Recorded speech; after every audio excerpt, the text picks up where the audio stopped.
¿Cómo se lleva ser diputada, ser madre, ser fallera, tot. estar reventada, tot això? Me fan mal els peus, això sí, me fan molt de mal els peus. Però se porta bé, perquè m'agrada. I tot el que m'agrada, pues... Sarna con gusto no pica, diuen. ¿Altres falles són possibles? ¿Altres falles són possibles? Altres falles són possibles sempre. Tot és d'una altra manera possible, però de totes maneres jo crec que hem de compaginar la festa en la ciutat, no? Però bueno, tampoc molt diferent tindria que ser, no molt diferent. Jo estic molt contenta de ser fallera, d'estar en la falla, d'estar en la meva falla, perquè la gent se pensa que tot és lo d'especial i les demés realitats són invisibles. La meva falla és una falla modesta, de gent treballadora, de perifèria, d'eixes que no ixen en els telediaris, però aquesta és la València real.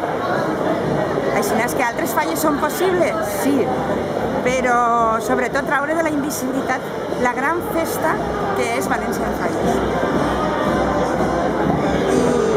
I això, i ho duc bé, a més, el meu xiquet s'ha fet, el xicotet s'ha fet l'ofrena caminant sencera, té 3 anys només, així és que estic molt orgullosa d'ell, i el meu major és president d'infantil, i ho ha fet molt bé, i estic molt orgullosa i molt emocionada d'avui haver fet l'ofrena també.